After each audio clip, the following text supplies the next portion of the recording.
1532, Cajamarca, Peru. Atahualpa sits at the center of Tawantinsuyu, the largest pre-Columbian empire ever built, spanning 6 modern nations and 12 million people. The Sapa Inca holds court in full ceremonial regalia. His empire is intact. So why did 168 Spanish soldiers walk into that plaza and walk out with the entire Andean world in their hands? 1,000 years before the fall of Cajamarca, the Andean highlands were already ancient with human habitation, and the ancestors of the Inca were one among many small competing groups settled in the Cusco basin of what is now southern Peru. Specific grounding detail: the Cusco Valley sits at approximately 3,400 meters above sea level, a cold and thin-aired world of river junctions and mountain passes where agriculture demanded ingenuity and survival demanded community. The civilization that would become the Inca Empire did not emerge from a single founding event, but from a long accumulation of cultural, agricultural, and political development stretching back to at least the early 13th century.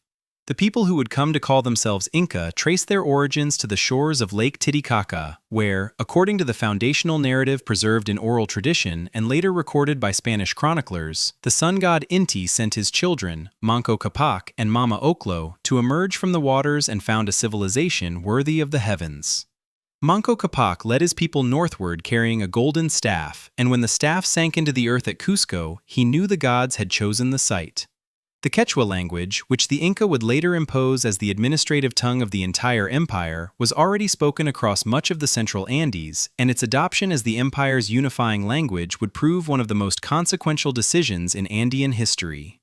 The spiritual landscape of the early Inca was defined by the concept of the Waka, a sacred place, object, or being imbued with divine power.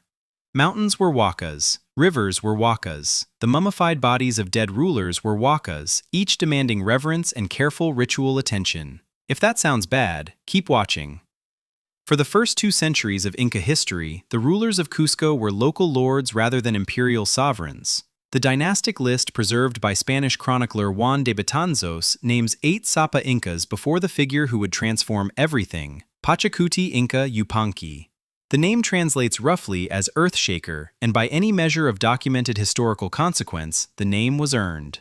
In 1438, a confederation of neighboring peoples called the Chanca launched a major military assault on Cusco. The reigning Sapa Inca, Viracocha, reportedly fled the city with his chosen heir. A younger son, Cusi Yupanqui, remained.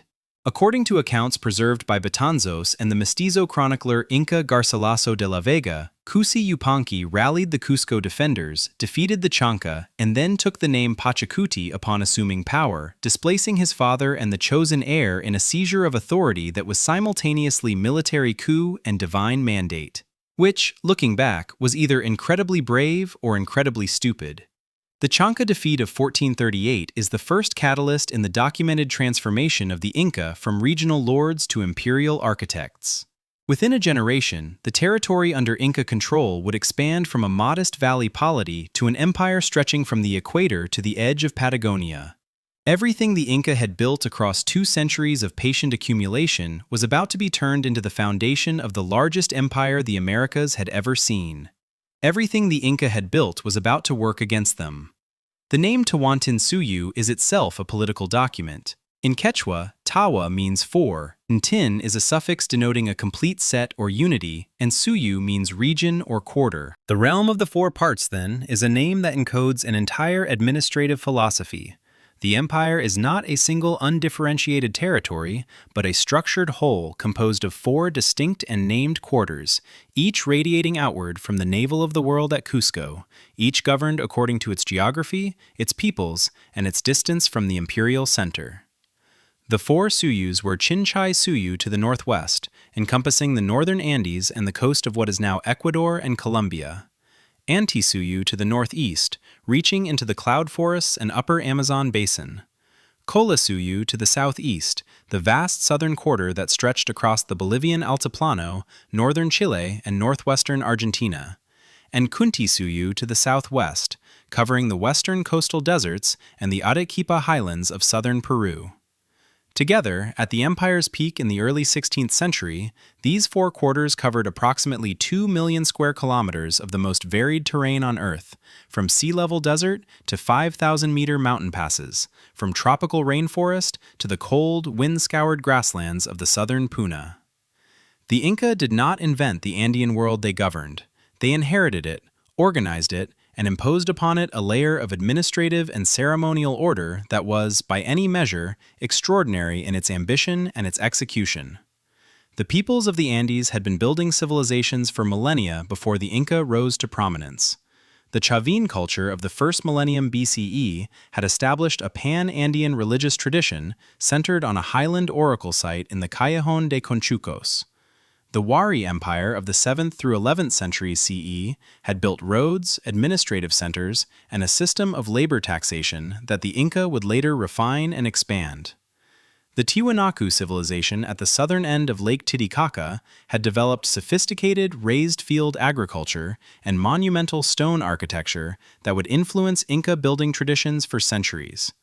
The Inca were, in this sense, the inheritors and systematizers of a long Andean tradition of state building, not its originators. What distinguished the Inca was the scale and the completeness of their synthesis. Where earlier Andean states had risen and fallen in regional cycles, the Inca managed to bind the entire Andean world into a single administrative system within the span of roughly a century, from the 1438 defeat of the Chanca to the arrival of Francisco Pizarro's expedition in 1532. That compression of imperial expansion into a single human lifetime is one of the most striking features of Inca history, and it shaped both the empire's extraordinary achievements and its ultimate fragility. The geographical foundation of Tawantinsuyu was the Andes themselves, the longest continental mountain range on Earth, running approximately 7,000 kilometers along the western edge of South America. The Inca heartland lay in the central Andes, where the range reaches its greatest width and altitude, creating a series of distinct ecological zones stacked vertically like the floors of a building. The Quechua zone, from roughly 2,300 to 3,500 meters, was the primary agricultural belt, where maize, quinoa, and dozens of varieties of potato could be cultivated with careful management of the thin, cold soil. Above it lay the Puna, the high grassland plateau between 3,500 and 4,800 meters, where llamas and alpacas grazed on ichu grass and the temperature dropped below freezing on most nights of the year. Below the Quechua zone, the Yungas valleys descended toward the tropical lowlands, producing coca leaves, hot peppers, and tropical fruits that were essential to Andean ritual and diet alike. The Inca management of these ecological zones was one of the foundational achievements of Tawantinsuyu. The concept of verticality, documented by anthropologist John Murrah in his influential 1972 study of Andean political economy, describes the Inca strategy of controlling multiple ecological zones simultaneously, ensuring that communities at different altitudes could exchange products and that the state could draw on the full range of Andean resources without dependence on any single environment. Maize from the warm valleys, freeze-dried potatoes from the high Puna, coca from the Yungas, fish from the Pacific coast, and timber from the Amazonian frontier. All of these move through the Inca administrative system via the labor tax called mita and the road network called Capacñan, creating an integrated economy of redistribution rather than market exchange. The terrace agriculture that sustained millions of Andean people at altitude was among the most visible expressions of this vertical management.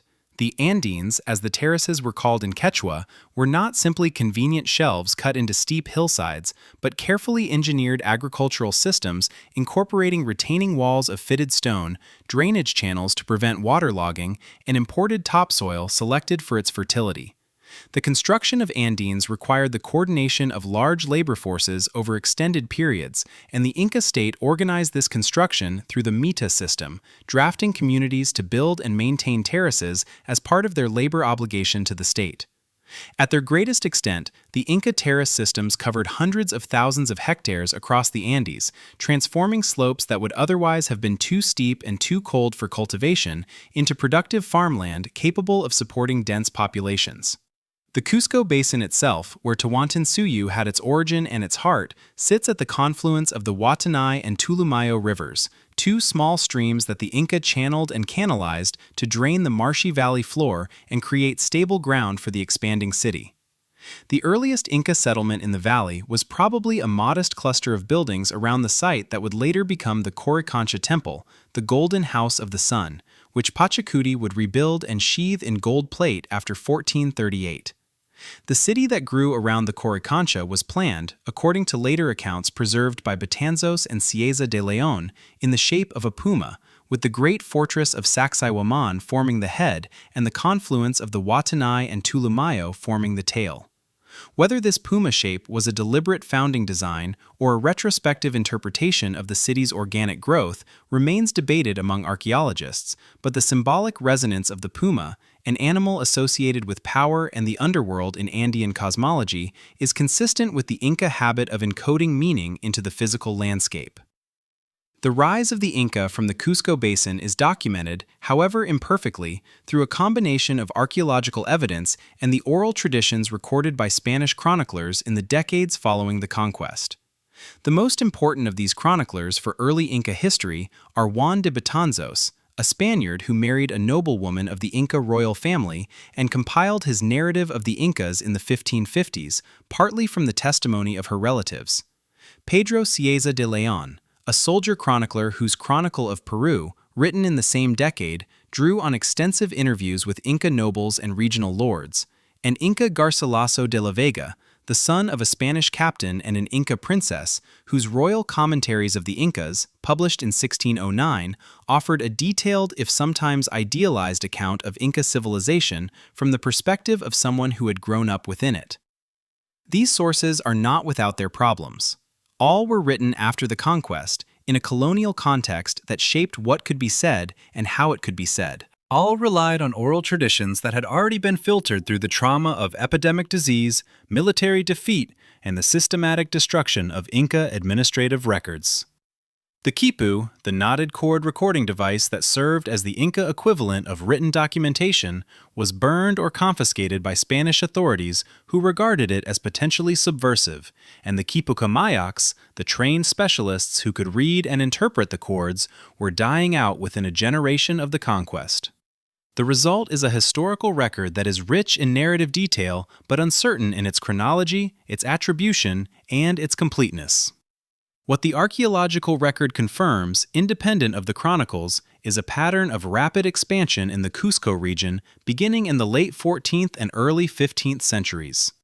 Sites throughout the Cusco Valley show evidence of Inca-style construction, ceramics, and administrative organization dating to this period, consistent with the chronicle accounts of a series of Sapa Incas gradually extending their authority over neighboring valleys.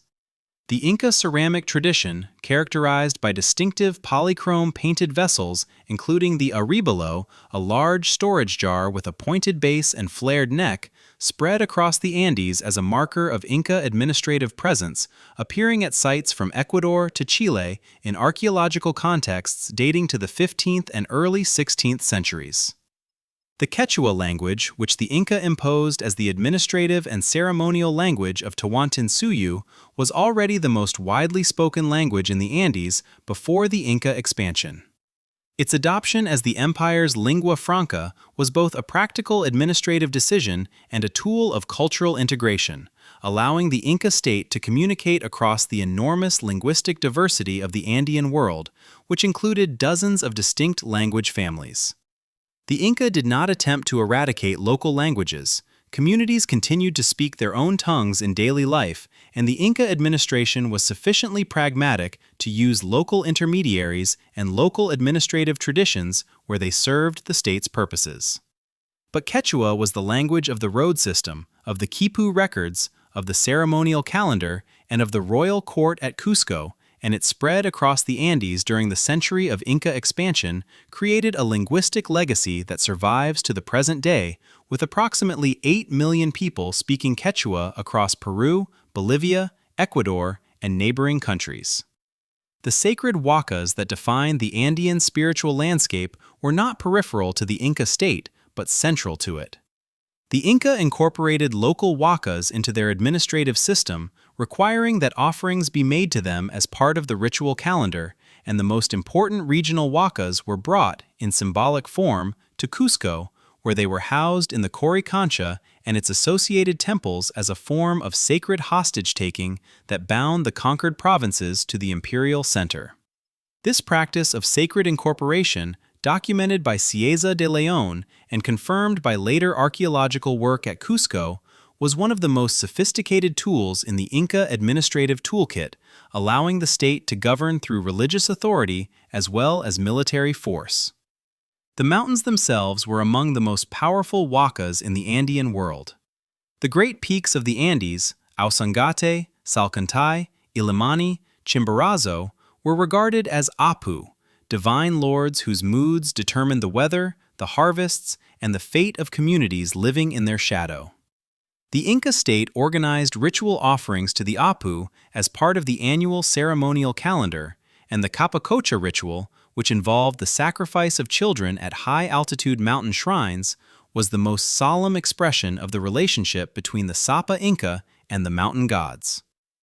The frozen bodies of Capacocha victims, preserved by the cold and dry air of the high Andes, have been recovered by archaeologists at sites including Mount Yuyayaco on the Argentine-Chilean border, where 3 children sacrificed around 1500 CE were found in 1999 in a state of extraordinary preservation, their clothing, offerings, and physical condition providing an unparalleled window into Inca ritual practice. The rivers of the Andes were huacas of a different kind, animated by the flow of water that was, in the high desert environment of the Andean Plateau, the most precious and precarious of resources. The Inca canal systems, which channeled water from mountain streams to agricultural terraces and urban centers, were themselves acts of sacred engineering, bringing the power of the river huacas into productive relationship with human communities.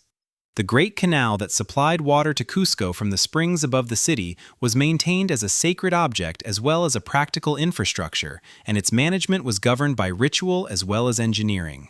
The stone, too, was sacred. The Inca tradition of mortarless stonework, in which massive blocks of granite or andesite were shaped and fitted together with such precision that a knife blade cannot be inserted between them, was not simply a technical achievement but a spiritual one.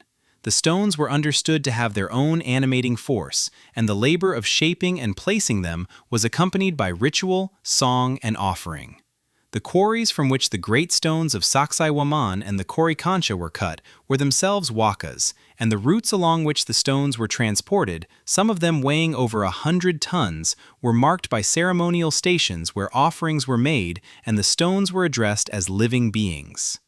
This was the world from which Tawantinsuyu grew, a world in which geography, spirituality, agriculture, and administration were not separate domains, but aspects of a single integrated system, in which the land was not a resource to be exploited, but a living entity to be governed in partnership. The Inca state was, in this sense, the most ambitious attempt in Andean history to formalize and extend that partnership across an entire continent, binding together the diverse peoples, landscapes, and sacred geographies of the Andes into a single administered whole. What followed the Chanca defeat of 1438 would test the limits of that ambition in ways that neither Pachacuti nor his successors could have fully anticipated. Cusco, in the years before Pachacuti's transformation, was a modest highland town, its buildings of fieldstone and adobe, its streets unpaved, its sacred sites important to the local valley but unknown beyond it. The Coricancha, the temple that would become the most sacred building in the Americas, was at this point a relatively simple structure dedicated to Inti, the sun god, maintained by the priests of the Cusco Valley and visited by the local population on the occasions of the ceremonial calendar. The city's layout followed the natural contours of the valley rather than any imposed geometric plan, and its population, while substantial by Andean standards, was that of a regional center rather than an imperial capital. Pachacuti changed all of this. In the decades following his defeat of the Chanca Confederation in 1438, the 9th Sapa Inca undertook a systematic rebuilding of Cusco that transformed it from a valley town into one of the most carefully planned urban centers in the pre-Columbian world. The chronicler Juan de Betanzos, writing in the 1550s from accounts provided by his Inca noble wife Doña Angelina Yupanqui and her relatives, describes Pachacuti's urban project in considerable detail.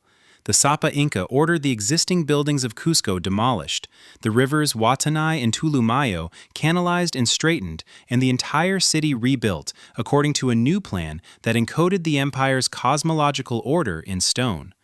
The plan, as Betanzos and later Cieza de Leon describe it, shaped the city in the form of a puma, the great mountain cat that represented power and the underworld in Andean cosmology. The massive fortress of Sacsayhuaman, built on the hill above the city with 3 parallel zigzag walls of enormous fitted stone blocks, formed the puma's head. The body of the city, with its great central plazas, its palace complexes, and its temples, occupied the area between the 2 canalized rivers. The tail of the puma was formed by the confluence of the Huatanay and Tulumayo at the southern end of the city, a site known as Puma Chupan, literally the puma's tail, a name that survives in the neighborhood of modern Cusco to this day. Whether the puma shape was a deliberate founding design imposed by Pachacuti or a pattern that emerged organically from the city's topography and was later given symbolic interpretation by the Inca themselves is a question that archaeologists and historians continue to debate. The Spanish priest Bernabé Cobo, writing in the 17th century, was among the first to record the puma interpretation, and some modern scholars have questioned whether the city's actual layout, as revealed by archaeological survey, corresponds closely enough to a puma shape to support the claim. What is not in dispute is that Cusco was rebuilt in the mid-15th century on a grand scale, with a degree of planning and architectural ambition that had no precedent in Andean history, and that the resulting city was understood by its inhabitants as a sacred geography encoding the order of the cosmos. At the heart of that sacred geography stood the Coricancha. The temple's name in Quechua means golden enclosure or golden courtyard, and the name was entirely literal.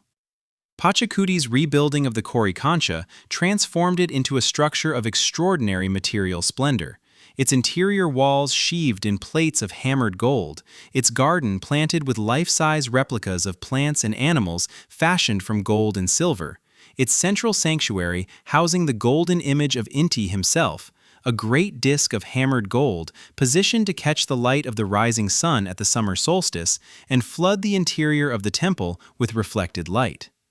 The Spanish soldier and chronicler Pedro Pizarro, a cousin of the conquistador Francisco Pizarro, who was present at the conquest, described the Coricancha's golden walls as so bright in the Andean sunlight that they were difficult to look at directly.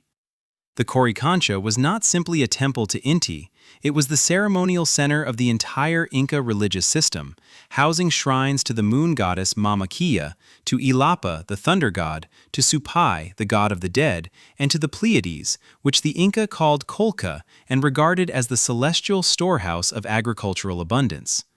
The mummified bodies of deceased Sapa Incas were brought to the Coricancha on ceremonial occasions, seated in their golden regalia, and offered food and drink as if still living.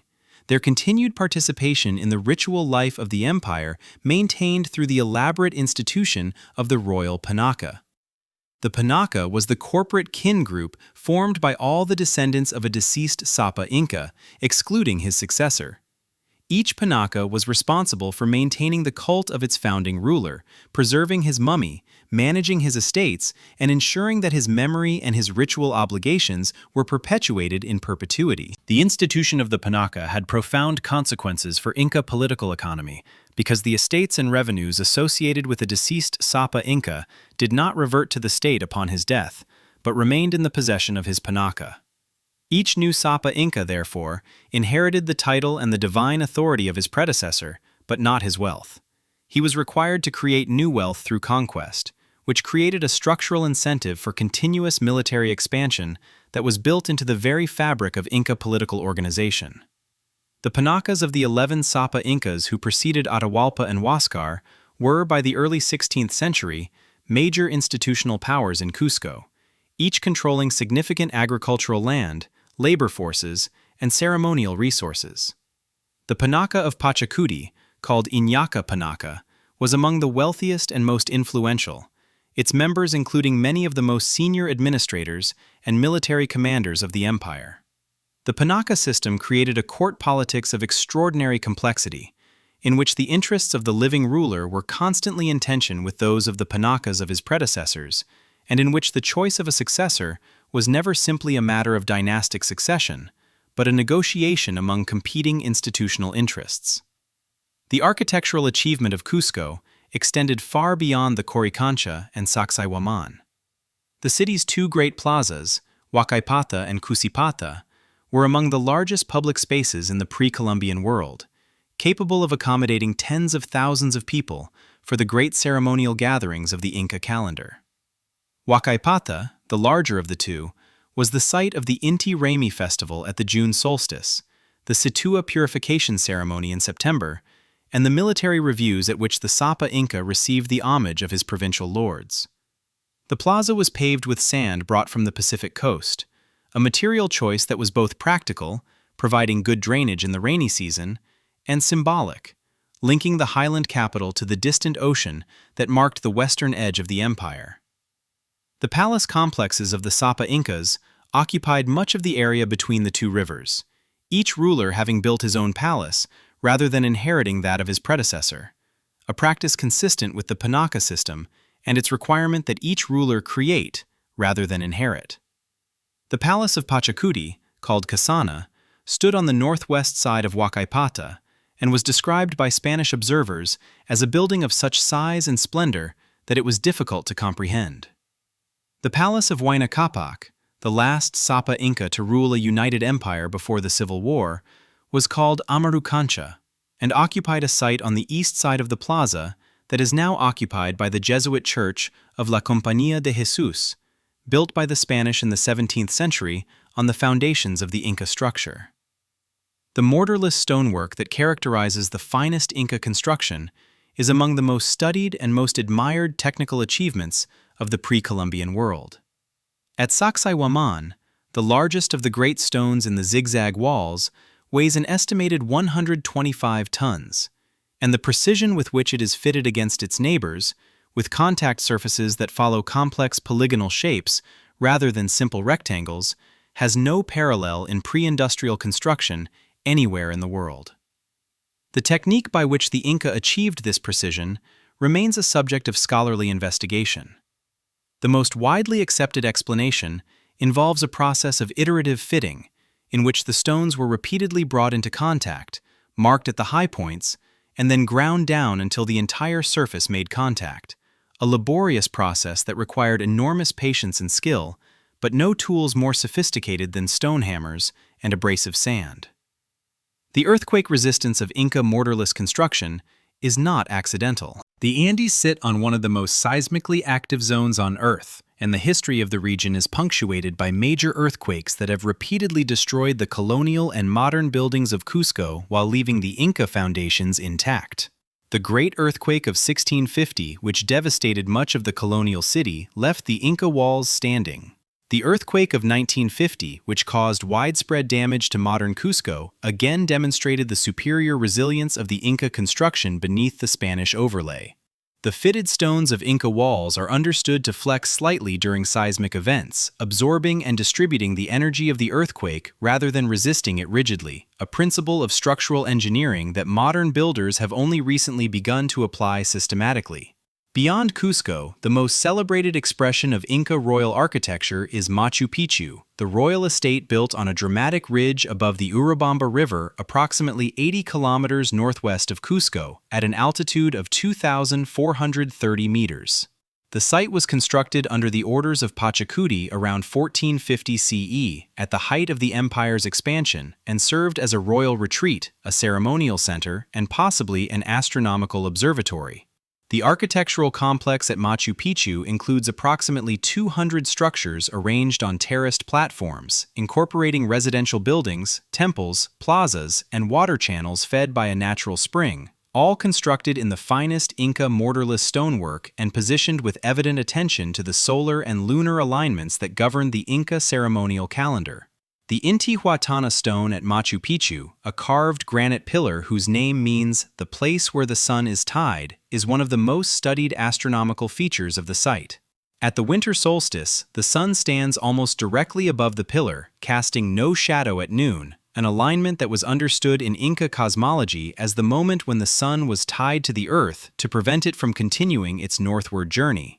The Spanish destroyed the Intihuatana stones at most Inca sites they encountered, recognizing them as objects of religious veneration, but the stone at Machu Picchu survived because the site itself was never found by the Spanish and remained unknown to the outside world until Hiram Bingham of Yale University arrived there in July 1911, guided by a local farmer named Melchor Arteaga.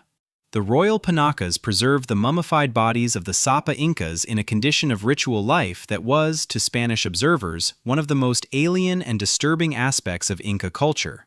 The mummies, called malquis, were dressed in fine cumbi cloth, adorned with gold and silver ornaments, and seated on litters from which they could be carried through the streets of Cusco on ceremonial occasions.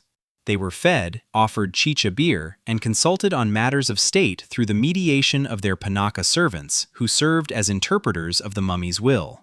When the Spanish entered Cusco in November 1533, they found the mummies of the Sapa Incas seated in the great plaza of Huacaypata, attended by their Panaca servants as if holding court.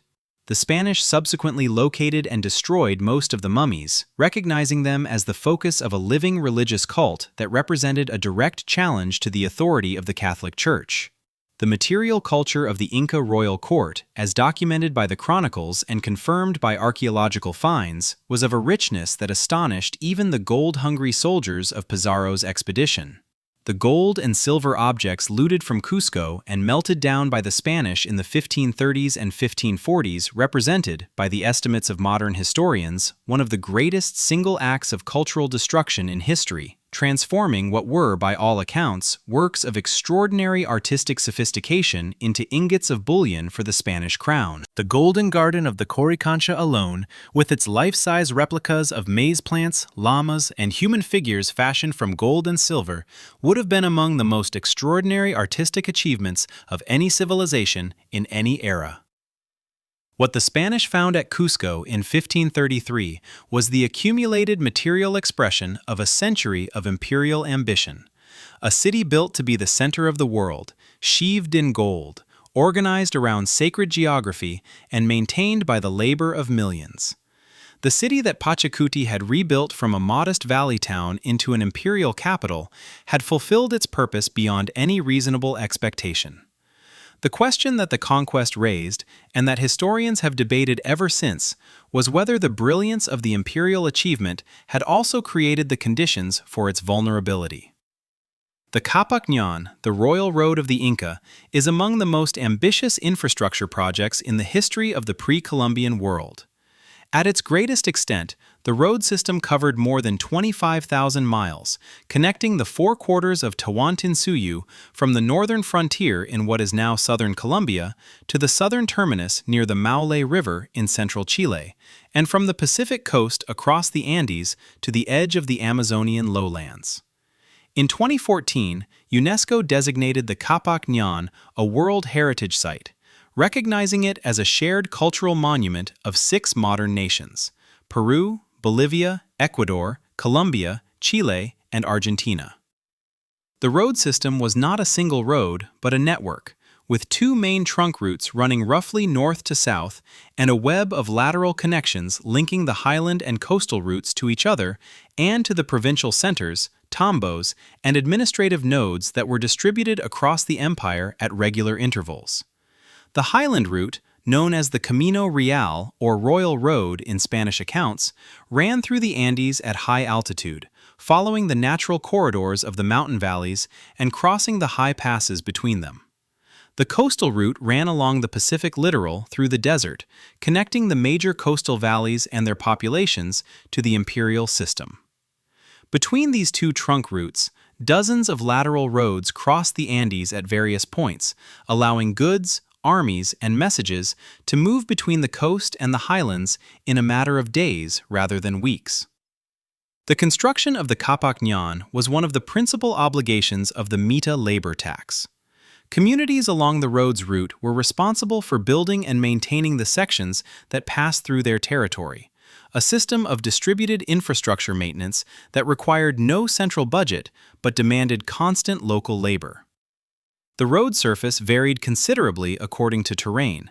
In the coastal desert, the road was often simply a cleared and leveled path, marked by stone or adobe walls to prevent travelers from losing their way in the featureless sand. In the highlands, it was paved with fitted stone, cambered for drainage, and equipped with steps on steep sections where the gradient was too sharp for a smooth surface. In the cloud forests of the eastern Andes, it was cut into the living rock or built up on stone embankments above the forest floor. The most technically demanding elements of the Capac Ñan were its bridges.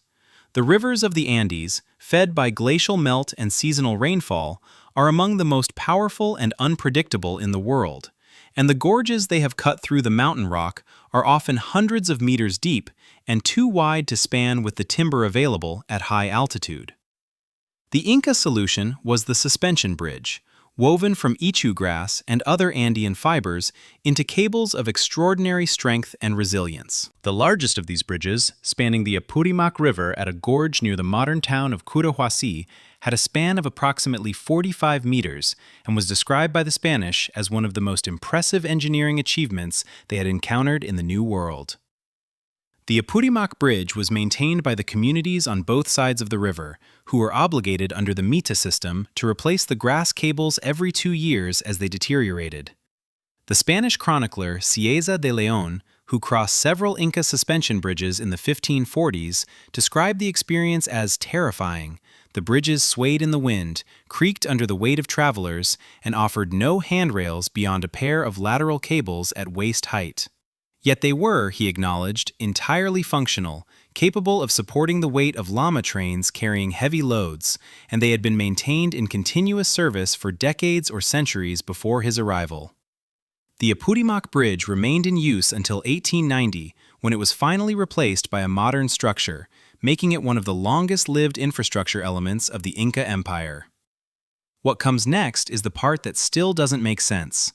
The Chasqui relay runners who carried messages along the Capac Ñan were among the most celebrated figures in the Inca administrative system. The word chasqui, from the Quechua verb chasqui, meaning to give or to receive, describes the young men, typically between the ages of 18 and 25, who were stationed at relay posts called chasquihuasi along the road at intervals of approximately 1 to 2 kilometers, the distance a fit runner could cover at full speed without exhaustion.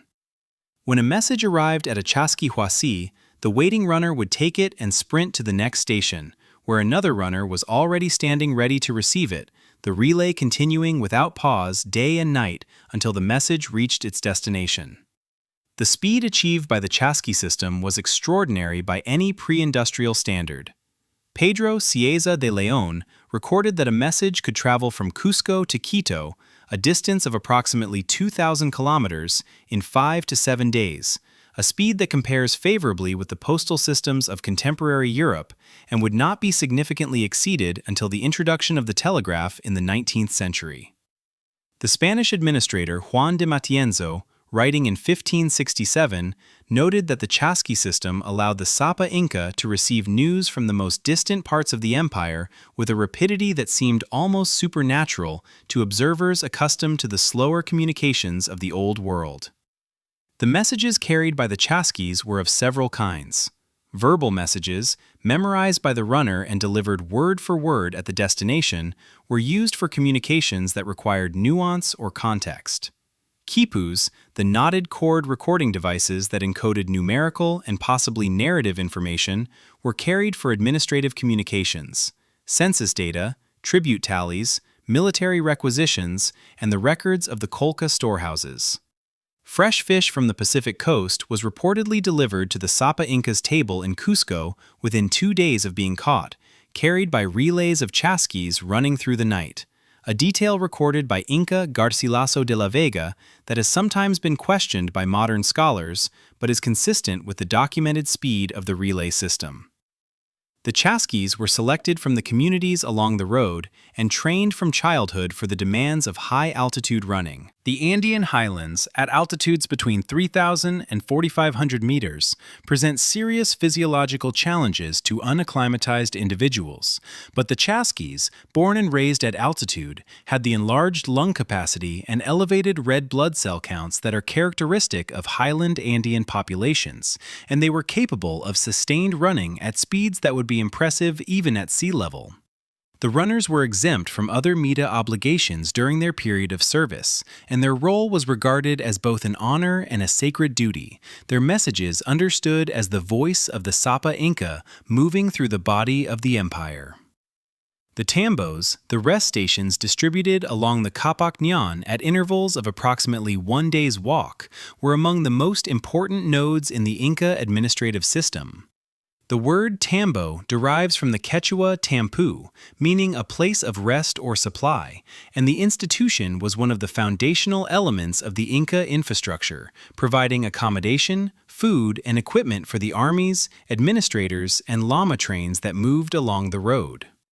The tambos were built and maintained by the local communities under the META system, and their storerooms were stocked with the products of the surrounding region: dried meat, freeze-dried potatoes, maize, quinoa, textiles, and weapons, all drawn from the Colca storehouses that were distributed across the empire. The largest tambos, located at major administrative centers and road junctions, were substantial complexes of buildings capable of accommodating hundreds of travelers simultaneously. The tambo at Huánuco Pampa, excavated by Craig Morris and Donald Thompson of the American Museum of Natural History in the 1970s, was one of the largest Inca administrative centers outside Cusco, with a great plaza measuring approximately 550 by 350 meters, surrounded by hundreds of storage colcas and residential buildings capable of housing several thousand people. The site, which sits at an altitude of 3,800 meters on the Huánuco Plateau of central Peru, was a major node in the Highland Road network and a center for the redistribution of goods between the surrounding region and the imperial capital. The road system's reach extended not only along the coast and through the highlands, but also toward the Amazonian frontier, where the Inca maintained a series of fortified outposts and administrative centers in the cloud forests of the eastern Andes. The road to Antisuyu, the northeastern quarter of the empire, descended from the Cusco highlands through the valleys of the Urubamba and Apurimac rivers into the subtropical zone of the Montaña, where the dense vegetation, high rainfall, and complex terrain made road construction considerably more difficult than in the open highlands. The Inca roads in this zone were narrower, more winding, and more frequently interrupted by rivers and ravines than their highland counterparts, but they extended the administrative reach of Tawantinsuyu into environments that no previous Andean state had managed to incorporate. The coastal road ran through one of the driest environments on Earth, the Atacama and Sechura deserts of the Pacific coast, where rainfall is effectively zero and the road surface required no drainage engineering but constant maintenance against the shifting sands. In this environment, the Inca road was often defined by adobe walls rather than stone paving, the walls serving to mark the route and protect travelers from the wind-driven sand that could obliterate a path within days. The coastal tambos were supplied with water from the river valleys that crossed the desert at intervals, and the road connected the major coastal cities of the Chimu and other pre-Inca coastal civilizations that the Inca had absorbed into Tawantinsuyu during the 15th century. The Chimu Empire, centered at the great city of Chanchan near the modern city of Trujillo in northern Peru, had been the most powerful coastal state in the Andes before the Inca expansion. Chanchan, covering approximately 20 square kilometers and housing a population estimated at between 30,000 and 60,000 people, was the largest pre-Columbian city in South America, and its conquest by the Inca under Tupac Inca Yupanqui around 1470 brought the most sophisticated administrative and artistic traditions of the coastal world into the Inca system. The Chimu metalworkers, weavers, and administrators were incorporated into the Inca state, their skills deployed in the service of the imperial center, and the coastal road that had connected the Chimu cities was absorbed into the Capac Ñan as the western trunk route of the empire.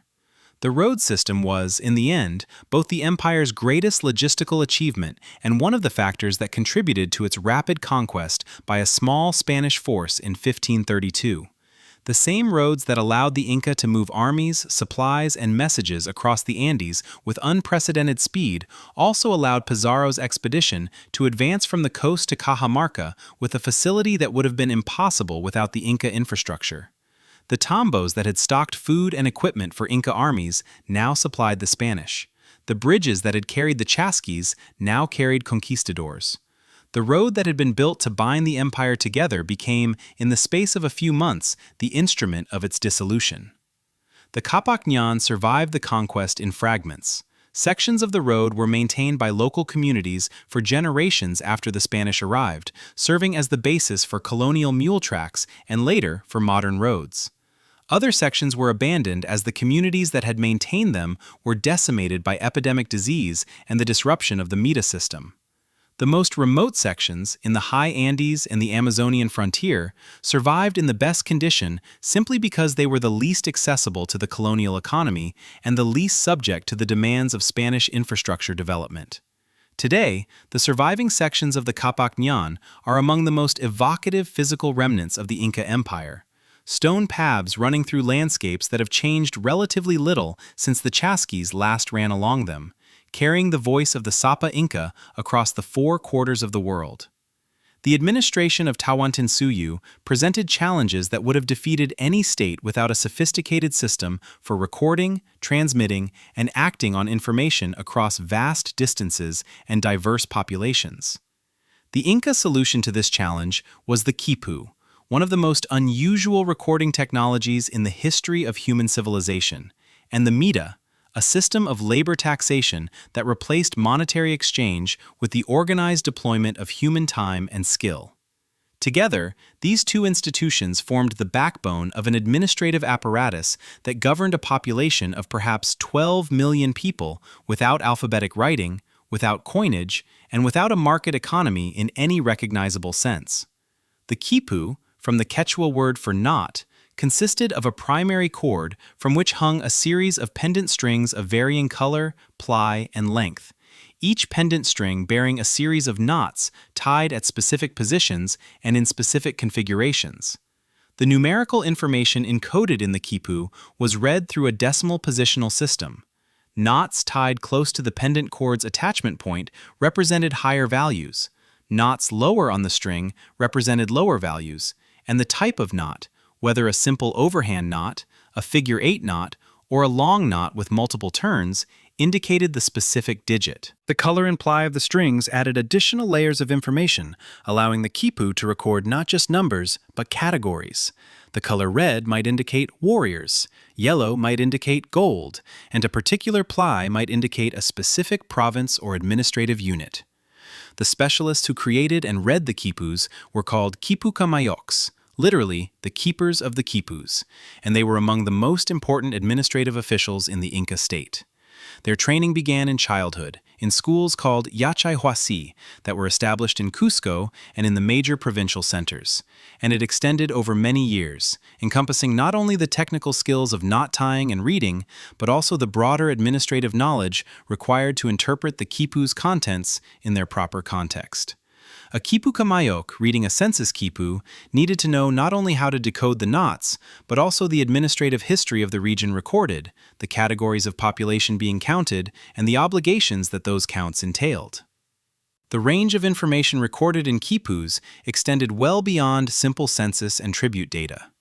Spanish chroniclers reported that the quipus of the Inca contained historical narratives, genealogies, astronomical observations, and the records of legal proceedings, though the extent to which narrative information could be encoded in the knotted cord medium remains one of the most debated questions in Andean scholarship. The work of Gary Urton of Harvard University and his collaborators, who have applied computational analysis to a corpus of surviving quipus, has suggested that the quipu encoding system is considerably more complex than a simple decimal notation, with a potential for encoding information at a level of specificity that could support narrative as well as numerical content.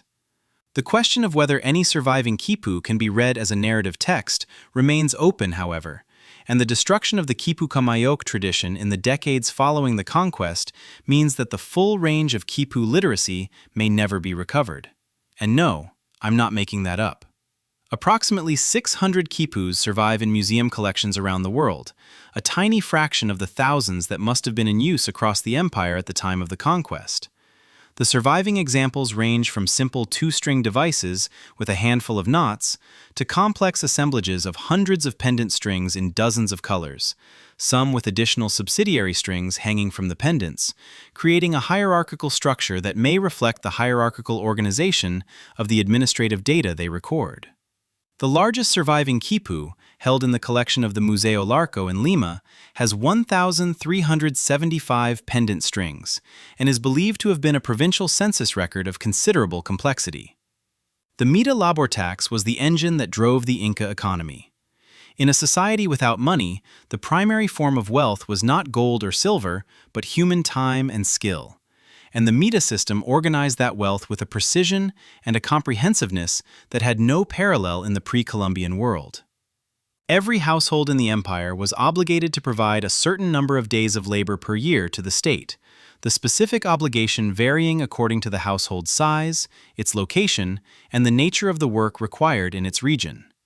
In exchange for this labor, the state provided the workers with food, clothing, tools, and accommodation from the Colca storehouses, ensuring that the Mita obligation did not reduce households to destitution.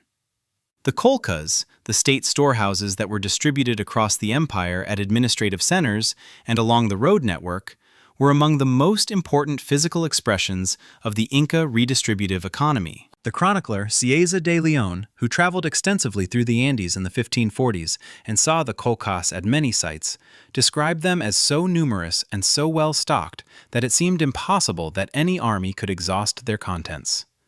At Huanuco Pampa, the site excavated by Morris and Thompson, archaeologists identified approximately 500 Colca buildings arranged in rows on the hillside above the administrative center, their interiors designed with careful attention to ventilation and temperature control to maximize the preservation of their contents. The Colcas at high-altitude sites were built with perforated floors to allow cold air to circulate beneath the stored goods, and their walls were thick enough to maintain a stable internal temperature even during the extreme diurnal temperature swings of the Andean highlands. The contents of the Colcas included dried and freeze-dried food, textiles, weapons, sandals, rope, and the raw materials for craft production, all drawn from the Mita labor of the surrounding communities and redistributed to the workers, soldiers, and administrators who needed them. The freeze-dried potato, called chuño, was among the most important Colca staples, produced by exposing potatoes to the freezing temperatures of the Andean night and then drying them in the sun over several days. Chuño could be stored for years without deterioration and provided a reliable caloric reserve against the crop failures and famines that periodically struck the Andean agricultural system. The production of chuño was itself a Mita obligation in the high-altitude communities of the Puna, where the necessary freezing temperatures were reliably available, and the resulting product was distributed throughout the empire via the Colca network. The Mita system organized labor not only for agricultural production and storage, but for the construction and maintenance of the entire imperial infrastructure. The roads, bridges, tambos, temples, palaces, and irrigation systems of Tawantinsuyu were all built by Mita labor, organized by the Quipu Kamayoks and supervised by the Caracas, the local lords who served as the intermediaries between the Inca state and the provincial communities. The Caracas occupied a crucial position in the Inca administrative hierarchy. They were the leaders of the local communities that predated the Inca conquest, incorporated into the imperial system as junior partners rather than replaced by Inca-appointed officials. In exchange for their cooperation, the Caracas received gifts of fine cloth, gold and silver ornaments, and access to the prestige goods of the imperial economy. In return, they were responsible for organizing the Mita labor of their communities, maintaining the local Colcas, and ensuring that the census data recorded in the quipus was accurate and current. The census itself was one of the most ambitious administrative undertakings of the Inca state. Every community in the empire was counted at regular intervals, with the population organized into decimal units, 10 households formed a unit overseen by a Pachaca Kamayak. 10 Pachacas formed a unit overseen by a Guaranga Kamayak. 10 Guarangas formed a unit overseen by a Hunu Kamayak, and 10 Hunus constituted a province governed by a Tokriyak, an Inca-appointed provincial governor. This decimal administrative hierarchy, documented in detail by the 16th-century chronicler Polo de Ondegardo, who served as corregidor of Cusco in the 1550s and had access to surviving Quipu records, allowed the state to calculate its labor and resource obligations with a precision that would have been impossible without systematic record-keeping. The clock was already ticking. The Inca administrative system just couldn't hear it yet. The Mita system had limits, and those limits became apparent as the empire expanded. The further a community was from Cusco, the more difficult it was to integrate into the decimal hierarchy, to maintain accurate census records, and to enforce the Mita obligation. The communities of the Amazonian frontier, the far southern Puna, and the northern coast of Ecuador were never as fully incorporated into the Mita system as the communities of the Cusco heartland, and the Quipu records for these regions were correspondingly less reliable. The expansion of the empire under Huayna Capac, who pushed the northern frontier into what is now southern Colombia in the early 16th century, stretched the administrative system to its limits, and the civil war that broke out between his sons Atahualpa and Huáscar after his death around 1527 disrupted the census, the Mita, and the Colca system across large parts of the empire. The Inca administrative system had less than a decade before the arrival of Pizarro's expedition would render it irrelevant, and the clock had already started. In 1438, the Cusco Valley stands at a turning point that its inhabitants cannot yet fully perceive. The Chanca Confederation has been defeated, its warriors scattered or absorbed, and the man who organized the defense of Cusco, a younger son of the reigning Sapa Inca Viracocha, is in the process of transforming a military victory into a political revolution.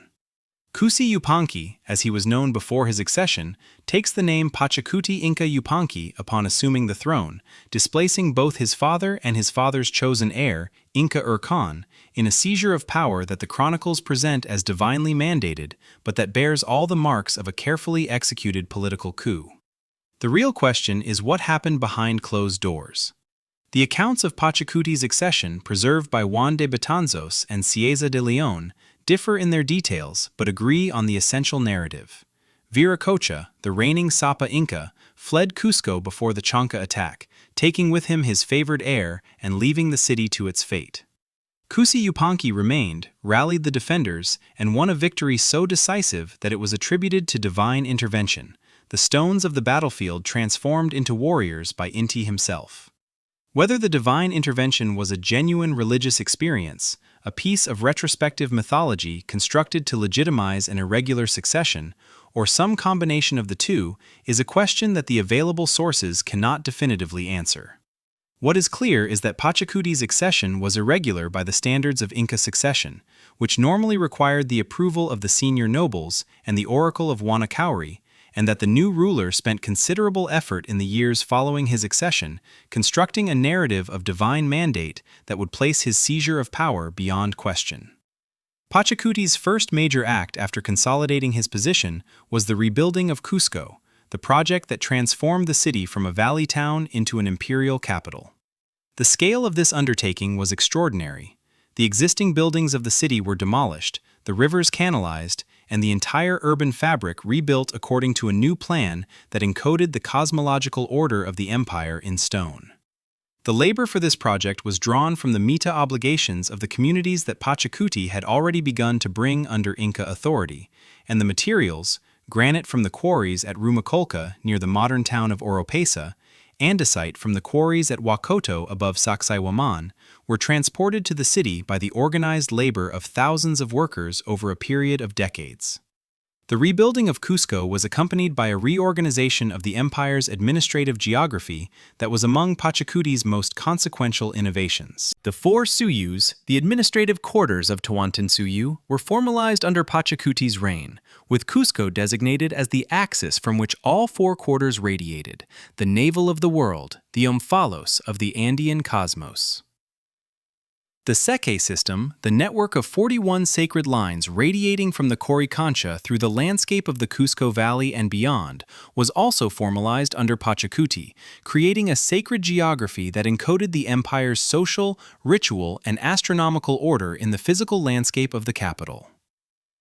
The military expansion that Pachacuti initiated after the Chanca defeat was the most rapid and extensive in Inca history. Within a decade of his accession, Pachacuti had extended Inca authority northward through the Vilcanota Valley and into the Apurimac Basin, southward to the shores of Lake Titicaca, and westward toward the Pacific coast. The methods of expansion varied according to the nature of the resistance encountered. Some communities submitted voluntarily, recognizing the advantages of incorporation into the Inca administrative system and the prestige of alliance with the rising power of Cusco.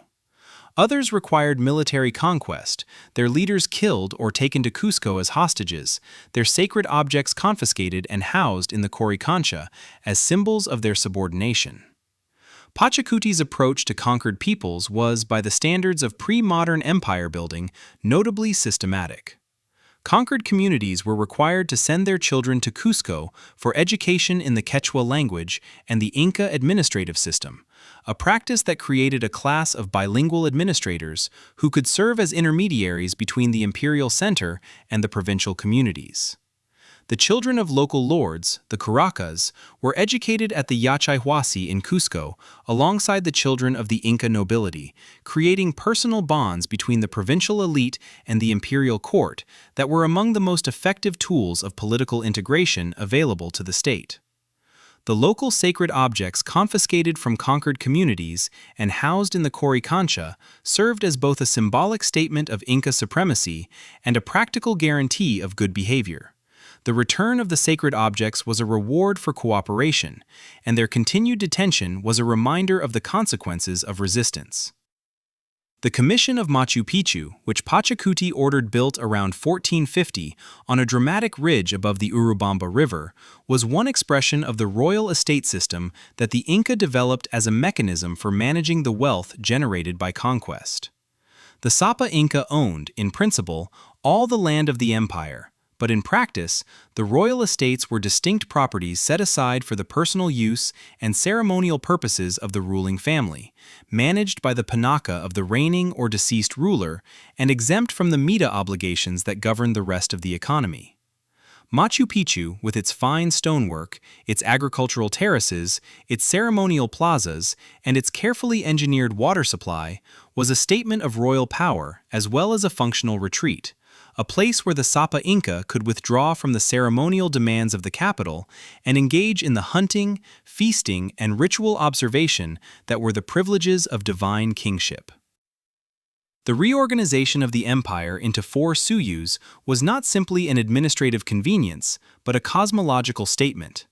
The Andean concept of the world as divided into complementary pairs, upper and lower, right and left, was encoded in the suyu system, with Chinchai Suyu and Anti-Suyu forming one complementary pair and Kola Suyu and Kunti Suyu forming another.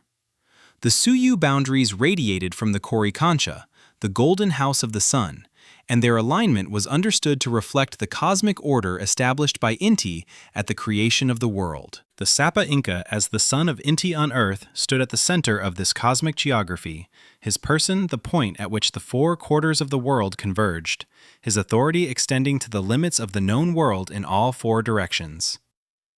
Pachacuti's expansion of Inca territory, more than any of his predecessors, is documented in the chronicles through a series of campaigns that pushed the empire's boundaries in every direction. The northern campaigns, which extended Inca authority into what is now Ecuador, were conducted partly by Pachacuti himself and partly by his son and co-regent Tupac Inca Yupanqui, who would succeed him around 1471 and continue the expansion northward to the Ancasmayo River in southern Colombia and southward to the Maule River in central Chile. The incorporation of the Chimu Empire on the northern coast, with its sophisticated traditions of metalwork, weaving, and hydraulic engineering, brought the most advanced coastal civilization in South America into the Inca system, and added the resources of the Pacific coast to the already considerable wealth of the Highland Empire. The administrative innovations that Pachacuti introduced to manage this expanding territory were as consequential as his military campaigns. The decimal administrative hierarchy, the Quipu census system, the Colca storehouse network, and the Capacñan road system were all either created or substantially developed under Pachacuti's reign, and together they constituted an administrative revolution as significant as the military one. The Inca state that Pachacuti bequeathed to his successors was not simply larger than the one he had inherited, it was qualitatively different, a bureaucratic empire capable of governing millions of people across thousands of miles of varied terrain through a combination of administrative sophistication, ideological legitimacy, and controlled redistribution of resources. Pachacuti's reign, which lasted approximately 33 years from 1438 to around 1471, was the foundational era of Tawantinsuyu in every meaningful sense. The city of Cusco, the road system, the administrative hierarchy, the religious calendar, and the territorial extent of the empire were all substantially shaped by decisions made during his reign, and the successors who followed him, Tupac Inca Yupanqui and Huayna Capac, were in large measure building on foundations that he had laid. The name he took upon his accession, Pachacuti, the Earthshaker, was not a boast but a description. The world of the Andes was genuinely transformed by his decisions, and the transformation was irreversible.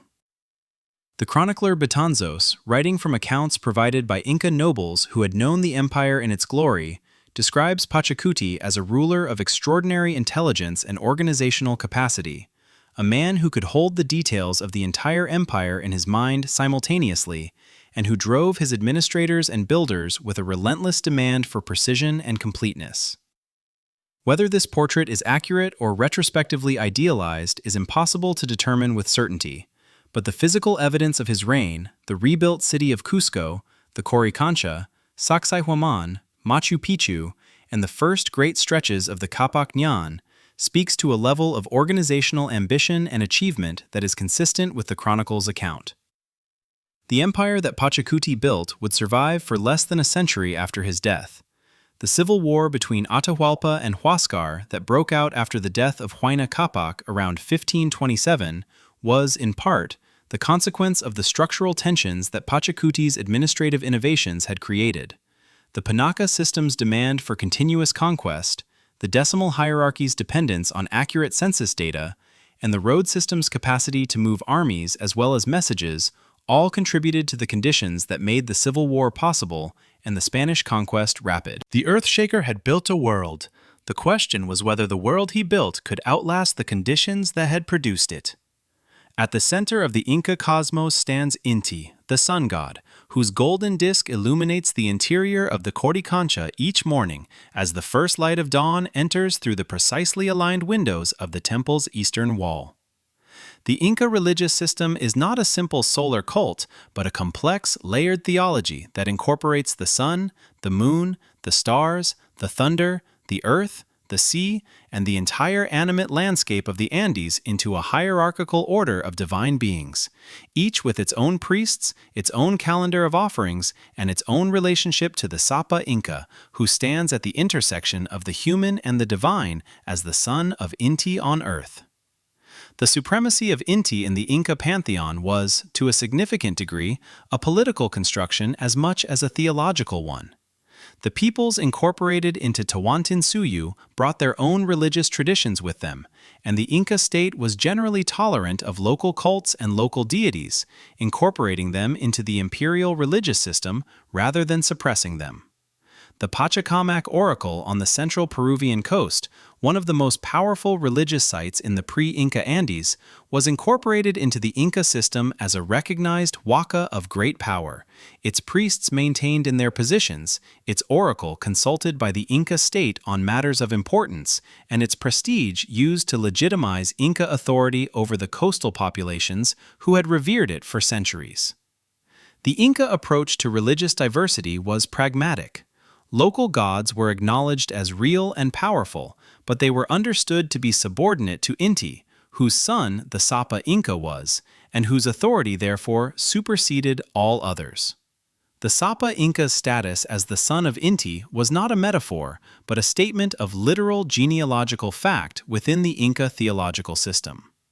The founding narrative of Manco Capac and Mama Oclo, sent by Inti from Lake Titicaca to found the Inca dynasty, established a direct line of divine descent that connected every subsequent Sapa Inca to the sun god through an unbroken chain of royal blood. This divine descent was maintained and expressed through the elaborate ceremonial life of the imperial court, in which the Sapa Inca's every action, from eating to sleeping to traveling, was accompanied by ritual observance that affirmed his sacred status. He did not eat from ordinary vessels but from golden plates. He did not walk on ordinary ground but on cloth laid before him by attendants. He did not speak directly to commoners, but through an intermediary called the Suyu Yak Apu, who relayed his words to those who were not of sufficient rank to address him directly. The Inti Raymi festival, celebrated at the June solstice in Cusco, was the most important ceremonial event in the Inca calendar. The June solstice in the southern hemisphere is the winter solstice, the shortest day of the year, and the moment when the sun reaches its furthest point from the zenith, its power at its lowest ebb.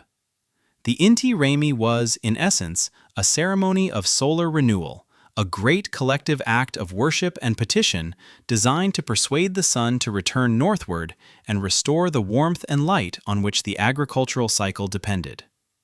The festival lasted 9 days, during which the great plaza of Huaycapata in Cusco was filled with the mummified bodies of the deceased Sapa Incas, attended by their Panaka servants, the living Sapa Inca, and the lords of all 4 Suyus who had traveled to Cusco for the occasion. The ceremonies of Inti Raymi included fasting, prayer, the sacrifice of llamas and guinea pigs, the offering of chicha beer poured onto the sacred ground, and the performance of ritual dances and songs that had been preserved and transmitted across generations by the specialists of the Inca ceremonial tradition. The chronicler Cieza de Leon, who witnessed a version of the festival in the 1540s, described the crowds in the Plaza of Cusco as so great that it was impossible to move through them, and the noise of the drums, trumpets, and singing as audible from a considerable distance outside the city. The Spanish colonial authorities suppressed the Inti Raymi festival in the 17th century as part of their campaign against indigenous religious practice, but the festival was revived in Cusco in 1944 and is now performed annually on June 24 as a major cultural and tourist event, drawing tens of thousands of visitors to the ruins of Sacsayhuaman. The Seke system, documented in detail by the Jesuit priest Bernabe Cobo in his History of the New World, written around 1653, was one of the most complex and sophisticated expressions of the Inca religious imagination. Cobo's account, which drew on earlier records compiled by Polo de Ondegardo in the 1550s, describes 41 sekes, sacred lines radiating outward from the Coricancha through the landscape of the Cusco Valley and beyond. Each seke associated with a specific social group, a specific set of wakas, and a specific portion of the ceremonial calendar. The wakas along each seke, numbering 328 in total according to Cobo's list, included springs, rocks, hills, fields, and buildings, each with its own name, its own history, and its own schedule of offerings. The organization of the seke system into groups of 3, with each group of 3 sekes associated with one of the 3 social divisions of Inca society, the Koyana, Payan, and Callao moieties, created a mapping of social structure onto sacred geography that was simultaneously a religious calendar, a census mechanism, and a land tenure system. The 328 wakas of the seke system correspond approximately to the number of days in the Inca lunar calendar, suggesting that the seke system also served as a framework for organizing the ritual year, with each waka receiving its offerings on a specific day determined by its position in the seke sequence. The full complexity of the seke system, which Anthony Avini of Colgate University and Brian Bauer of the University of Illinois have studied extensively, has not yet been fully decoded, and the relationship between the seke lines and the actual landscape of the Cusco Valley remains a subject of active archaeological investigation. The Capacocha ritual was the most solemn and the most costly expression of the Inca state's relationship with the divine.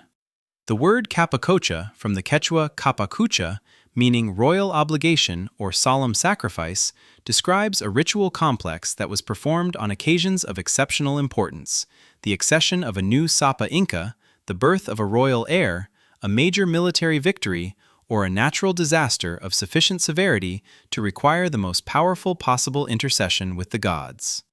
The ritual involved the selection of children, typically between the ages of 4 and 14, from communities throughout the empire, who were brought to Cusco, presented to the Sapa Inca, and then sent out along the Seke lines to be sacrificed at huacas throughout the empire, their deaths understood as the most precious possible offering to the gods. The children selected for capacocha were chosen for their physical perfection, their noble lineage, and their freedom from blemish or deformity, and they were treated with great honor and ceremony from the moment of their selection. The journey from their home communities to Cusco and then to the sacrifice site could take months, and the children were accompanied by priests, attendants, and offerings throughout. At the sacrifice site, typically a high-altitude mountain shrine, the children were given chicha beer or coca leaves to induce a state of drowsiness, and they were then buried alive, strangled, or killed by a blow to the head, their bodies interred with fine textiles, gold and silver figurines, and other offerings appropriate to their status. The frozen bodies recovered from Mount Jujuyaco in Argentina in 1999 by archaeologist Johann Reinhardt and his team provide the most detailed physical evidence of the capacocha ritual yet discovered. The 3 children, a girl of approximately 15 years known as the Jujuyaco Maiden, a boy of approximately 7 years, and a younger girl of approximately 6 years, were found at an altitude of 6,739 meters in a state of preservation so complete that the details of their clothing, their hair, and even the expression on their faces were intact after 5 centuries.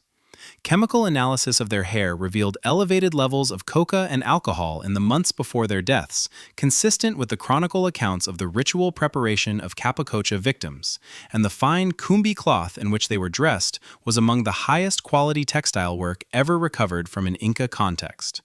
The moon goddess Mama Kia occupied the second position in the Inca divine hierarchy, her silver disc housed in the Coricancha alongside the golden disc of Inti, her cult maintained by the Akla Kuna, the chosen women who were selected from communities throughout the empire for their beauty, their skill in weaving, and their ritual purity, and who lived in walled compounds called Akla Huasi in Cusco and in the major provincial centers.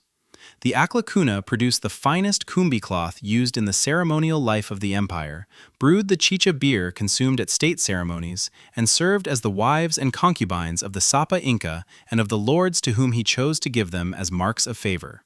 Their selection from provincial communities was itself a form of tribute, and their incorporation into the imperial household was a mechanism of political integration as well as a religious institution. Ilapa, the thunder and lightning god, was the third member of the principal Inca divine triad, his cult associated with the rain and the agricultural cycle, and his worship particularly important in the highland communities where the timing and quantity of rainfall determined the success or failure of the harvest. The oracle of Ilapa at the great shrine of Huanachori, on the hill above Cusco, that was one of the most sacred sites in the Inca landscape, was consulted on matters of agricultural importance, and the priests of Ilapa maintained a calendar of offerings tied to the planting and harvest seasons. The Inca religious system, in its full complexity, was not simply a set of beliefs about the nature of the divine, but a comprehensive framework for organizing the social, agricultural, and political life of the empire. The ceremonial calendar, with its cycle of festivals, offerings, and observances tied to the solar and lunar year, provided a shared temporal structure that connected communities across the 4 Suyus to each other and to the imperial center at Cusco. The Huaca system, with its mapping of the sacred onto the physical landscape, provided a framework for understanding and managing the natural environment. The capacocha ritual, with its demands for the most precious possible offerings, expressed the Inca state's claim to mediate between the human and the divine on behalf of the entire empire. The Spanish missionaries who arrived in the wake of the conquest found in the Inca religious system a formidable rival to Christianity, one that was deeply embedded in the landscape, the social structure, and the daily life of the Andean population in ways that made simple suppression impossible. The campaign known as the Extirpation of Idolatry, conducted by the Catholic Church in the 17th century, involved the systematic destruction of huacas, the burning of quipus, the confiscation of sacred objects, and the punishment of those found practicing traditional religion. But it succeeded only partially and temporarily in disrupting the Andean religious tradition. The huacas survived in modified forms, the ceremonial calendar persisted in the agricultural practices of rural communities, and the Quechua language continued to carry the vocabulary and the conceptual framework of the Inca cosmos into the modern world. The agricultural landscape of Tawantinsuyu is, in the most literal sense, a landscape that was made rather than found. The Andes are not naturally hospitable to large-scale agriculture. The slopes are steep, the soils thin, the temperatures extreme, and the rainfall unpredictable. The transformation of this environment into one capable of sustaining a population of 12 million people required centuries of accumulated knowledge, organized labor, and careful management of the relationship between soil, water, altitude, and climate that constitutes the Andean agricultural tradition. The Andenes, the agricultural terraces that are among the most visible features of the Andean landscape, represent the most dramatic expression of this transformation. The word Anden in Spanish, from which the name Andes itself may derive, describes the stone-faced terraces that step up the slopes of the Andean valleys from the valley floors to the limits of cultivation, converting what would otherwise be unusable steep terrain into productive agricultural land. The construction of an anden required first the building of a stone retaining wall, typically of fitted fieldstone, along the contour of the slope. Then, the filling of the space behind the wall with a carefully prepared sequence of layers: gravel at the bottom for drainage, then coarser soil, then fine topsoil selected for its fertility, and finally, the installation of irrigation channels to bring water from the streams above to the terrace surface. The Inca terrace systems were not built from scratch by the Inca state. Many of them had been constructed by earlier Andean cultures over centuries or millennia, and the Inca inherited and expanded an existing agricultural infrastructure of considerable extent. What the Inca contributed was the organizational capacity to build new terraces on a massive scale, using mita labor, organized through the decimal administrative hierarchy, and to maintain the existing systems through the same mechanism. The terrace systems around Cusco, including the spectacular circular terraces at Moray, which were used as an experimental agricultural station where crops were tested at different altitudes within a single site, and the great terrace complexes at Pisac, Ollantaytambo, and Chinchero in the sacred valley of the Urubamba, were all substantially expanded or rebuilt under the Inca state. The dietary foundation of the Andean world was built on 3 crops: potato, maize, and quinoa, each adapted to a different ecological zone and each providing a different nutritional profile that in combination supported a balanced diet across the altitude range of the empire. The potato, of which the Inca cultivated more than 3,000 varieties adapted to different altitudes, soil types, and climatic conditions, was the staple of the high-altitude Puna communities, where maize could not reliably be grown. The extraordinary diversity of Andean potato varieties, documented by the International Potato Center in Lima, which maintains a collection of more than 4,000 traditional Andean potato varieties, represents one of the most important contributions of Andean agriculture to the global food system. The potato that feeds much of the world today is descended from the varieties cultivated by the Inca and their predecessors in the high Andes.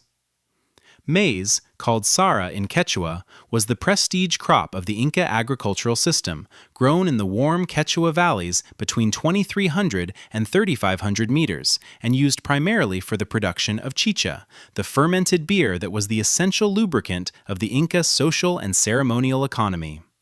Chicha was consumed at every major social occasion, from the mita work parties that built roads and terraces to the great state ceremonies at Huacay Pata, and its production was one of the principal obligations of the Aclacuna, the chosen women of the Aclawasi. The Inca state maintained enormous chicha production facilities at major administrative centers, the brewing rooms identified at Huánuco Pampa by Morris and Thompson, covering an area of several hundred square meters and equipped with large ceramic brewing vessels capable of producing thousands of liters of chicha for the state ceremonies and work feasts that organized the Mita economy.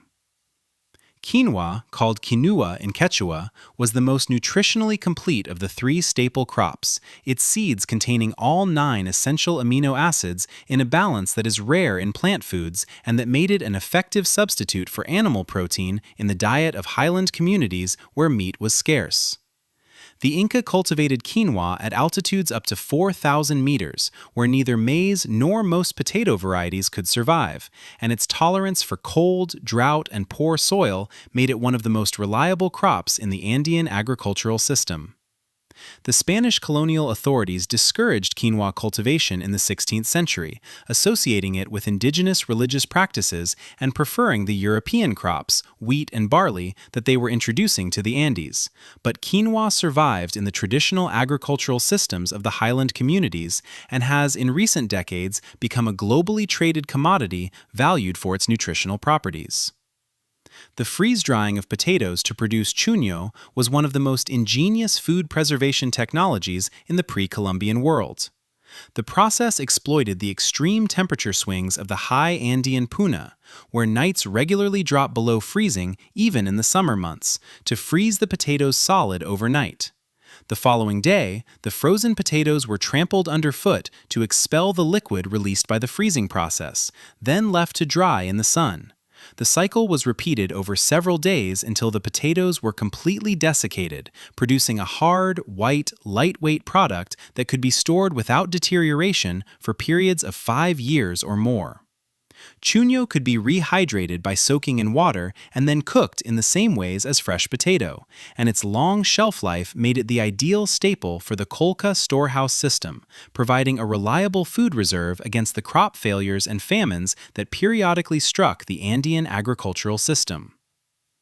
The llama and the alpaca were the only large domesticated animals in the pre-Columbian Andes, and their importance to the Inca economy extended far beyond their roles as food sources. The llama, the larger of the two species, was the primary pack animal of the Inca road system, capable of carrying loads of up to 25 kilograms over the mountain passes at altitudes that would exhaust a horse. The great llama caravans that moved goods along the Capac Ñan were among the most important mechanisms of economic integration in the empire, carrying freeze-dried food, textiles, metals, and other products between the ecological zones of the Andes and supplying the Colca storehouses along the road. The alpaca, smaller and less suited to carrying loads, was kept primarily for its fiber, which was the raw material for the Inca textile tradition. The Inca textile tradition was among the most sophisticated in the world, and the cumbi cloth produced by the Aclacuna and by the specialized weavers of the imperial workshops was regarded as the most precious material product of the empire, more valuable than gold or silver in the Inca value system. The finest cumbi was woven from the fiber of the vicuña, the wild relative of the alpaca, whose fleece is among the finest natural fibers known, with a diameter of approximately 12 microns, comparable to the finest cashmere. Vicuña were not domesticated, but were rounded up in great communal hunts called chaku, their fiber shorn, and the animals released. The chaku was a state ceremony as well as an economic activity organized by the Mita system and conducted under the supervision of Inca officials. The cumbi cloth produced from vicuña fiber was reserved exclusively for the Sapa Inca and the highest nobility, its production and distribution controlled by the state. The Sapa Inca wore new cumbi garments for each major ceremony and did not wear the same garment twice, the used clothing being burned at the end of the ceremony rather than passed on or reused. The quantity of cumbi produced for the royal household was enormous, and the Colca storehouses at Cusco and the major provincial centers contained vast quantities of folded textiles, both cumbi and the coarser abasca cloth produced for ordinary use, that served as the primary medium of state redistribution in the Inca economy. The production of textiles was not limited to the Aclacuna and the specialized imperial workshops. Weaving was a universal skill in the Andean world, practiced by both men and women in all communities, and the mita obligation included a textile component. Every household was required to produce a certain quantity of cloth from the raw fiber provided by the state, the finished cloth deposited in the kolkha storehouses and redistributed as payment to mita workers, as gifts to allied lords, and as offerings to the gods. The quality and design of the cloth produced varied according to the community's tradition and skill, and the regional diversity of Andean textile traditions was preserved within the imperial system rather than homogenized by it, creating a material record of cultural diversity that survives in the collections of museums around the world. The daily life of the ordinary Andean person under the Inca Empire was shaped at every level by the institutions of the mita, the kolkha, and the ailu, the kinship group that was the basic unit of Andean social organization. The ailu, a group of households linked by real or fictive kinship, shared agricultural land, labor obligations, and ritual responsibilities, and its internal solidarity was the foundation on which the mita system rested. The mita obligation was not an individual tax, but a collective one, borne by the ailu as a whole and organized by its leaders, and the reciprocal obligations of the state to provide food, clothing, and tools to mita workers were understood as a form of generosity that bound the community to the imperial center through ties of obligation and gratitude. The Andean concept of aini, reciprocal labor exchange, was the moral framework within which the mita system was understood. Aini described the obligation to return labor for labor, gift for gift, service for service, a principle that governed relationships between households, between communities, and between the community and the state. The Sapa Inca's provision of food and chicha to mita workers was understood as an act of aini, a reciprocal gift that acknowledged the workers' contribution and bound the state to its obligations.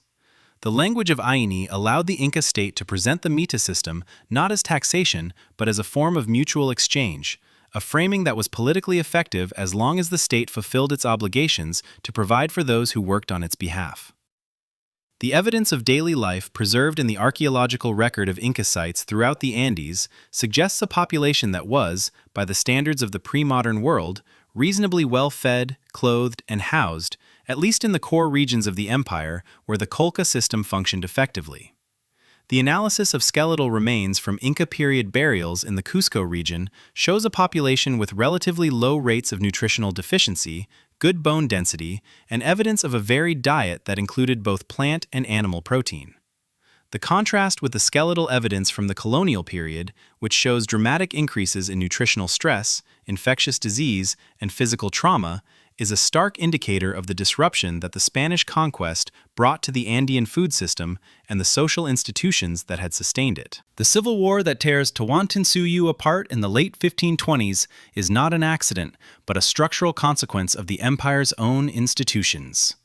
When Huayna Capac, the 11th Sapa Inca and the last to rule a united empire, dies around 1527 from a disease that Spanish chroniclers identify as smallpox or measles, the epidemic that preceded the conquistadors by several years and killed perhaps a third of the Andean population in advance of any direct contact, he leaves behind two sons with credible claims to the throne. Huáscar, based in Cusco and supported by the conservative Panaca nobility of the capital, and Atahualpa, based in Quito and commanding the loyalty of the most experienced armies in the empire, hardened by decades of campaigning on the northern frontier under Huayna Capac himself. The war between Huáscar and Atahualpa, which lasted from approximately 1527 to 1532, was the most destructive internal conflict in the history of Tawantinsuyu. The campaigns ranged across the entire length of the empire, from the northern highlands of Ecuador to the Cusco heartland, and the destruction they caused to the road system, the kolkha storehouses, and the administrative infrastructure was enormous. Huáscar, according to the chronicler Betanzos, made the politically catastrophic decision to threaten the Panacas of the deceased Sapa Incas, proposing to confiscate their estates and redistribute them to the living, a proposal that alienated the most powerful institutional interests in Cusco and drove many of them into neutrality or active opposition at the moment when he most needed their support. And somehow, it gets worse. Atahualpa's generals, Quizquiz and Chalcuchimac proved the more effective military commanders. By 1532, they had defeated the main Huascar forces at the Battle of Quipaipan near Cusco, captured Huascar himself, and effectively ended the civil war with an Atahualpa victory. Atahualpa was at Cajamarca, in the northern highlands of Peru, receiving the surrender of the last Huascar loyalists and preparing to travel south to Cusco to formally assume the throne of the United Empire, when the first reports of Francisco Pizarro's expedition reached him. Those reports described a small group of strangers moving inland from the coast, accompanied by large, unfamiliar animals and carrying weapons that made thunder. Atahualpa's advisors, drawing on the intelligence network of the Chasqui system, had been tracking the Spanish since they landed at Tumbes in 1532, and the Sapa Inca had received detailed accounts of the expedition's size, roughly 168 men, its equipment, and its behavior toward the coastal communities it had passed through. The consensus among his counselors was that the strangers posed no serious military threat to an army of tens of thousands. Now, Pizarro could have stopped there. He didn't. Francisco Pizarro arrived at Cajamarca on November 15, 1532, with a force of 168 men, 62 of them on horseback, equipped with steel armor, crossbows, and 13 firearms. The disproportion between this force and the army of perhaps 40,000 that accompanied Atahualpa was so extreme that the encounter should, by any rational military calculation, have ended immediately and catastrophically for the Spanish. That it did not is one of the most studied and debated episodes in the history of the Americas, and its outcome was determined by a combination of factors that included Atahualpa's underestimation of the Spanish threat, the psychological impact of horses and firearms on a population that had never encountered either, and the catastrophic miscalculation of the meeting at Cajamarca on November 16, 1532. On that afternoon, Atahualpa entered the great plaza of Cajamarca on his royal litter, accompanied by several thousand unarmed attendants, expecting a diplomatic encounter with the strange foreigners who had arrived from the north. The Spanish friar Vicente de Valverde approached the Sapa Inca and, through an interpreter, delivered a version of the Requerimiento, the legal document by which the Spanish crown claimed authority over the indigenous peoples of the Americas on the basis of a papal donation. Atahualpa, who had no context for understanding either the document or the theological framework it invoked, reportedly examined the Bible that Valverde offered him, heard it described as the Word of God, and threw it to the ground, a gesture that Pizarro used as the signal for the ambush he had prepared. The Spanish cavalry and infantry burst from the buildings surrounding the plaza, the firearms discharged, and, in the chaos that followed, the Inca attendants, unarmed and unable to comprehend what was happening, were killed by the hundreds. Atahualpa himself was seized by Pizarro, who reportedly grabbed the Sapa Inca's headdress as he fell from his litter. The entire encounter lasted less than 2 hours. The Sapa Inca of the largest empire in the Americas was a prisoner of 168 men. Atahualpa, demonstrating a pragmatic assessment of his situation that the chronicles record with evident admiration, immediately grasped the nature of the Spanish desire for gold and silver and proposed a ransom that has no precedent in the history of conquest. He would fill the room in which he was held, a space measuring approximately 6.7 by 5.2 meters, with gold to a height of approximately 2.7 meters, and fill 2 adjacent rooms with silver in exchange for his freedom. Pizarro accepted. Over the following months, the gold and silver of the Inca Empire flowed into Cajamarca from across the 4 Suyus. The gold plates of the Coricancha were stripped from the walls and melted down.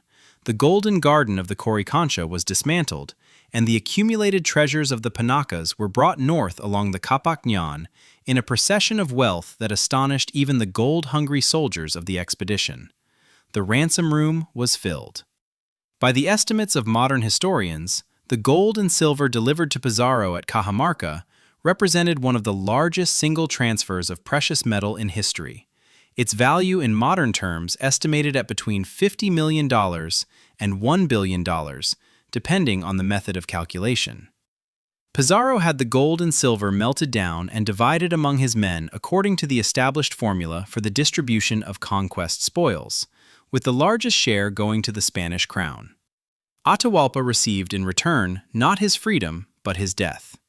On July 26, 1533, Atahualpa was executed in the plaza of Cajamarca, charged by a Spanish tribunal with the murder of his brother Huáscar, polygamy, idolatry, and treason against the Spanish crown, charges that were, in every meaningful sense, a legal fiction constructed to justify a decision that had already been made.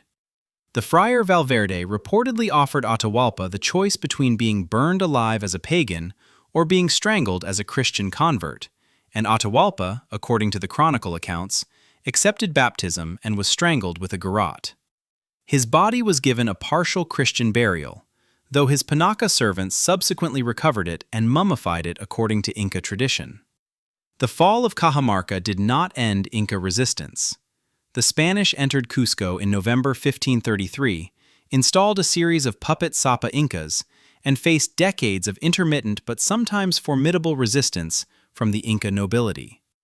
The most sustained resistance came from Manco Inca, a son of Huayna Capac, who initially cooperated with the Spanish, but in 1536 organized a massive uprising that besieged Cusco for months and came close to driving the Spanish out of the Andes entirely.